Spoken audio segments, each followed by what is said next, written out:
Sobrang nagustuhan ko itong naging favorite ko na itong foundation na to. Ayan, natingnan niyo mga sis. Ang ganda. Perfect na perfect to sa mga oily skin. Katulad ko, sobrang ganda. Today, meron akong isi-share sa inyo. Sobrang trending nitong i-vlog ko for today's. Aalis ang mamshi nyo. Kaya naman, for today's video, magma-makeup tayo using my favorite ko na siya ngayon. Oh guys, kasi matagal na akong hindi nakakapag-makeup. So, tagal ko hindi nakapag-vlog dahil yung phone ko, mga mami ko ay full storage. Kahit natanggal ko na lahat, nabura ko na lahat, and full storage pa rin siya. Kaya bibilisan ko lang yun, baka bigla na naman siyang mapuno. So, kailangan ko na talagang bumili ng camera. Meron akong gustong bilhin na camera. Kaya lang, hindi ko pa afford, and medyo mahal pa siya mga mami ko. And gusto ko rin ulit ng phone ko, yung bagong phone, yung marami siyang storage para marami akong ma-vlog. Para hindi ako tinatamad mag-vlog at gusto ko ma-share ko yung mga isi-share ko pa sa inyo. So, ayan, ito yung aking look ngayon. Pero naglagay lang ako ng aking kilay. And of course, ito yung ating pag-uusapan today. Si Skintific Foundation. Matagal siyang antayin. 1 month bago siya darating sa'yo. Kaya naman sobrang excited ako na i-vlog ito sa inyo at i-share sa inyo itong Skintific na to. Sobrang trending to. And lahat ng product nila gusto kong i-try. Pero ito kasi mga mami ko, noong unang dating nito, nagawan ko na ng vlog to. Kaso lang, yun nga, na-edit ko na lahat-lahat. Tapos, bigla na lang yun. Pagkatapos kong i-edit, ayaw niyang mag-export. So, ayaw niyang masave sa phone ko yun. Kaya ang nangyari, nag-delete ako. Hanggang sa na-delete ko na lahat. Lahat na-delete ko. Hindi ko sinasadya, na-delete ko. Lahat kaya uulitin ko na naman ulit. So, aalis tayo for today's. Pero magme-makeup ako.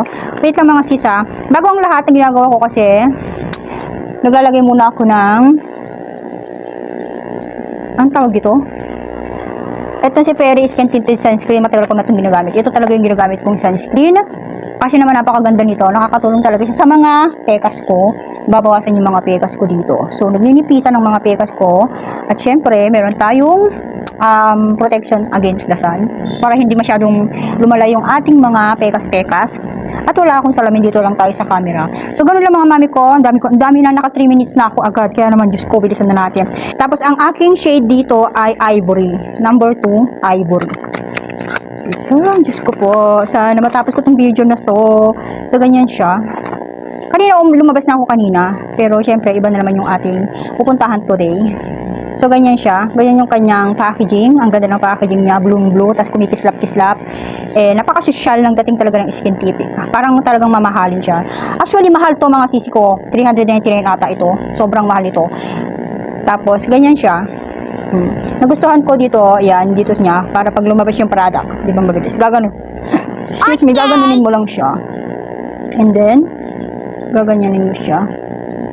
Mga mami ko, ito, pagka morena kayo, wag niyong pipiliin yung Ivory na shade, kasi sobrang, sobrang, puti niya, as in. Tsaka dahan-dahan lang kayo sa paglagay, kasi nga, napakaputi niya.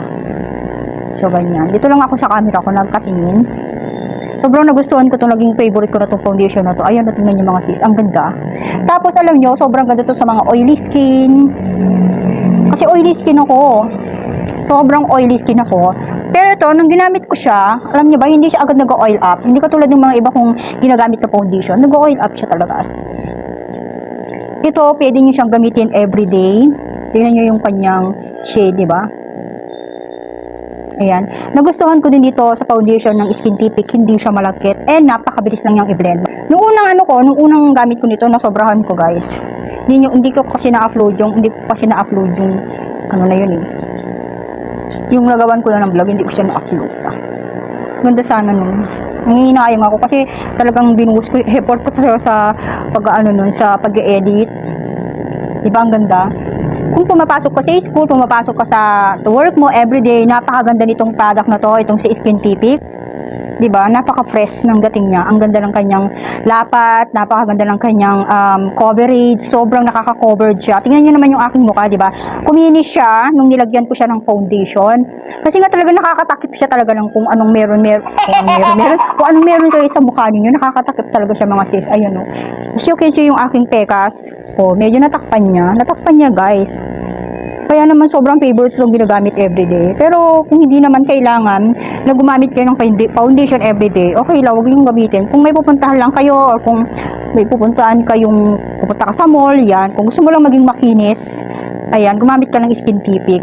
Tapos, ang kagandahan nito, hindi siya malagkit, and ano niya sa face, napaka nipis lang niya sa face, and then napakagaan niya sa face, hindi siya mabigat. Hindi mo talaga mararamdaman na naglagay ka ng foundation. Yung feeling mo naglagay ka lang ng tinted sunscreen, naglagay ka na lang ng polvo, ganyan, ang ganda. Sobrang ganda nitong Skin Tipik na to. Tapos, hindi ako nag-breakout dito kasi di ba may mga foundation na after mo gamitin ng foundation, nagkakaroon ka ng pimples sa mukha. Hindi ako nagka-breakout. Tingnan niyo naman ang aura niya, mga mami ko. Di ba? Ang ganda. Pwede niyo siyang everyday gamitin at sobrang ganda nito, guys. Matatakpan niya lahat ng meron kayo sa mukha ninyo. Kung acne, pimples, matatakpan niya. So, ayan mga mami ko, di ba? Sobrang fresh niya, sobrang ganda ng Skin Tipik na to.